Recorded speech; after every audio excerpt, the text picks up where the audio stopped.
నాయనా, చదువులన్నీ పూర్తి చేశావు. చాలా ఆనందంగా ఉంది. ఇక గృహస్థాశ్రమం స్వీకరించు. దేవతలను, పితృదేవతలను అర్పించు.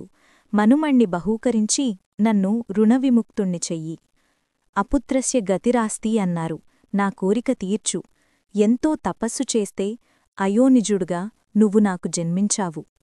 వ్యాసుడిలా తనలో తానుగా మాట్లాడేస్తున్నాడు. శుకుడు కల్పించుకొని అడ్డుకట్టవేశాడు. తండ్రి, మీరేమంటున్నారో నాకు తెలియడంలేదు. మీరు ధర్మజ్ఞులు, తత్వం తెలిసినవారు. నేను మీకు శిష్యుణ్ణి. ఆజ్ఞాపించండి, చేస్తాను అన్నాడు. తనయా, నీకోసమని 100 ఏళ్లు తపస్సు చేశాను.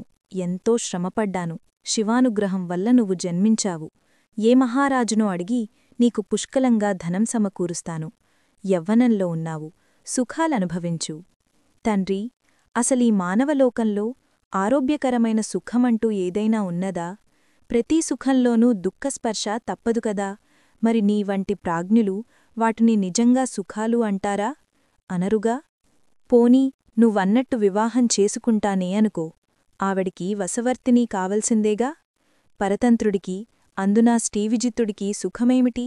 ఇనుప సంకెళ్లలోనూ కొయ్యబోనుల్లో తగులుకున్నవాడికి ఒకప్పటికి కాకపోతే ఒకప్పటికైనా మోక్షముంటుందేమోగాని దారపుత్రరూపమైన సంసారబంధంలో ఇరుక్కున్నవాడు ఎప్పటికీ బయటపడలేడు.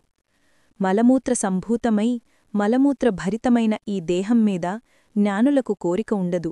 పైగా నేను అయోనిజుణ్ణి. గర్భవాసం, మలమూత్రస్పర్శ లేకుండా అరణినుంచి పుట్టినవాడు. నాకు యోనివిష్యకమైన కోరికలు ఎలా ఉంటాయి? ఎందుకుంటాయి? అంతేకాదు తండ్రి, నాకు మరో జన్మ అంటూ ఉంటే అప్పుడు కూడా అయోనిజుడుగానే పుట్టాలనుకుంటున్నాను.